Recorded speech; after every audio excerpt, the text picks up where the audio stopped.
Hello friends, आप सभी को स्वागत है।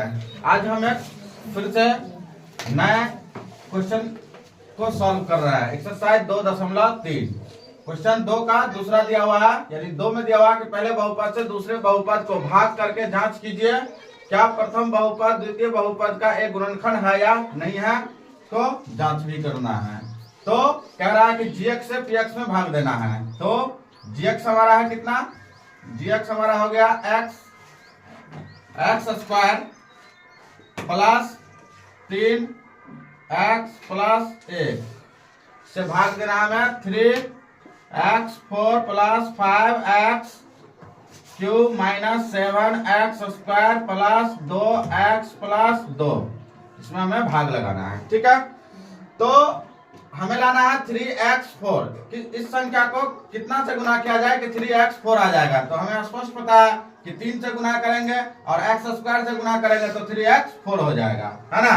तो प्लस में 3x स्क्वायर से हम लोग गुना करते हैं इसको, तो हो गया 3 को 1 से गुना करें तो 3 1 3 x स्क्वायर तो 3x4, है ना। अब इधर इसको देखो 3 तिया 9 हो गया ना, 3 तिया 9, तो प्लस में 9x स्क्वायर और x तो x क्यूब, अब प्लस में 1 है तो 3x स्क्वायर, तो प्लस में 3x स्क्वायर।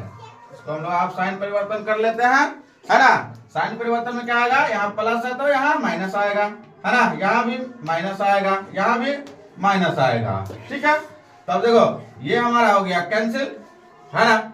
अब हमारे पास देखो यहाँ 9x क्यूब मतलब 9x क्यूब जो है माइनस में है, आइए 5x क्यूब जो है प्लस में है, तो ये घट जाएगा। तो 9 में से 5 घटा देंगे तो माइनस में कितना आ जाएगा 4x क्यूब। ये देखो माइनस और माइनस हो गया, ये तो माइनस माइनस तो जुट ही जाएगा, तो 7 और 3 10, तो माइनस में 10x स्क्वायर और हमारा बच गया कितना प्लस में 2x प्लस में 2 बच गया।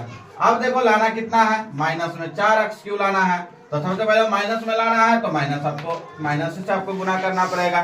ठीक है, और 4 है तो 4 से ही गुना करना पड़ेगा। ये भी सीखो ऐसे कि 4x क्यूब लाना है, मान लीजिए यहाँ पर कुछ नहीं है तो 4 से माइनस से, सबसे पहले माइनस दिया तो माइनस से गुना करेंगे, फिर 4 से करेंगे। अब हमें x यहाँ स्क्वायर है, यहाँ x क्यूब है, तो हम लोग एगो x ले लेते हैं यहाँ, है ना।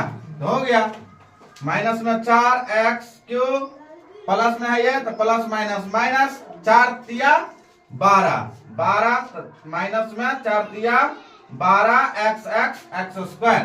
अब देखो 4 को प्लस माइनस तो माइनस और 4x, है ना, तो माइनस में 4x, इसको भी हम लोग क्या करेंगे साइन परिवर्तन कर लेते हैं। ठीक है, देखो ये हो गया प्लस, ये हो गया प्लस, ये हो गया प्लस।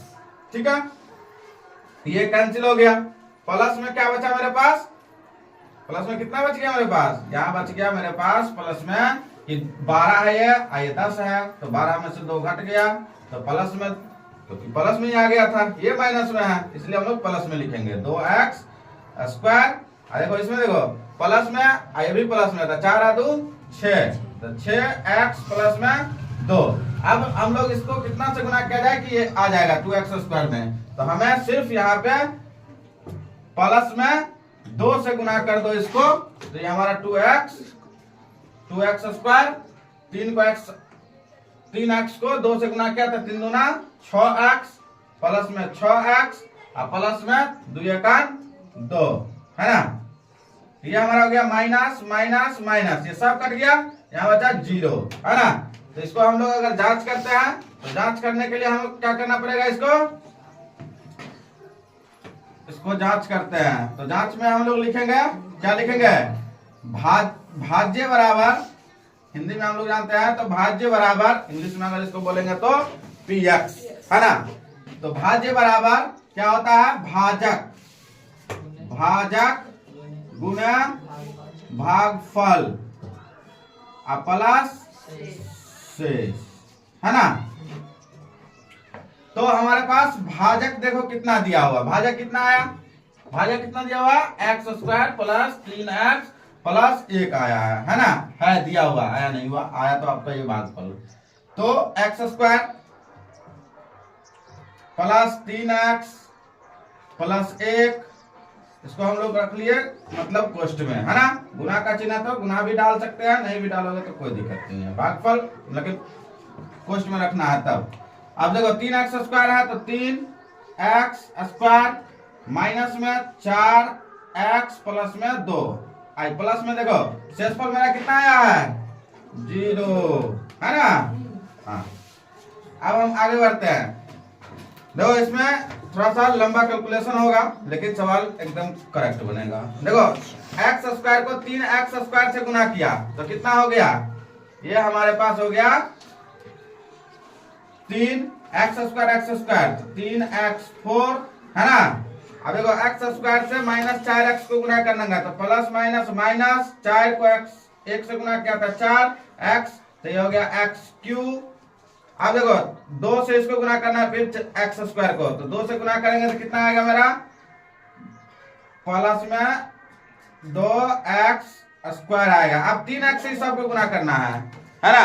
तो 3x से गुना करना है तो कितना हो जाएगा ये मेरे लिए, अब हो जाएगा ये प्लस में 3 तिया 9x क्यूब, इधर x है इधर x है, स्क्वायर है इधर पावर में, इसका पावर पर नहीं पूछे तो 1 होगा तो पावर जुट जाएगा बेस से तो 3 और 3 तिया 9 हो गया तो 9x क्यूब।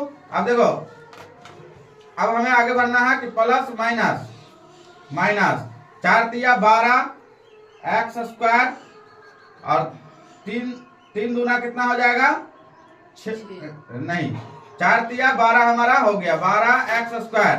अब 3x को 2 से गुना करेंगे तो 3 दूना 6, तो 3 दूना 6 x, अब प्लस में 1 है ना इधर, तो प्लस 1 में आप जो है हमको क्या करना पड़ेगा, तीनों से हमको फिर से करना पड़ेगा, ठीक है। तो हम लोग यहाँ आ जाते हैं कि 1 को 3 से गुना किया तो कितना हो गया प्लस में 3x स्क्वायर हो गया, फिर ये माइनस में 4x हो गया, माइनस में 2 हो गया।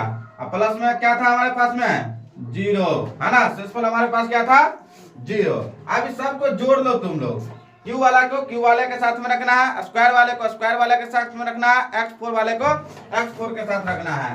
तो देखो हमारे पास x4 इसमें से कितना है, तो अब हमारे पास कितना हो गया अब देख लेते हैं। तो ये देखो 3x4 है तो 3x4 हो गया। अब देखो 3 वाला कितना है तो ये 9x क्यू में है, ये 4x क्यू में है, तो 9 में से 4 घट गया तो मेरे पास बचा कितना प्लस में 5x का पावर क्यूब। अब देखो 2 वाला में ये हमारे पास 12x स्क्वायर माइनस में है ना, माइनस में 12x स्क्वायर और हमारे पास प्लस में 3 अदू 5x का पावर यानी 5x स्क्वायर। और ये हमारे देखो 6 में से 4 जो है हमारा घट गया था, कितना बचेगा प्लस में 2, इधर प्लस में भी 2 है ना। अब इसको हम लोग और एक बार लिख लेते हैं तो 3x का power 4 plus 5x cube minus 12 में से 5 घटेगा तो 7x स्क्वायर और उसके बाद मेरे पास बच गया कितना प्लस में 7x स्क्वायर और उसके बाद में हमारे पास जो है कितना बचा हुआ है माइनस में 6 में से 4 गया तो 2x बचा हुआ इधर तो प्लस में 2x और प्लस में 2, ये हमारा आ गया भाज्य। तो साबित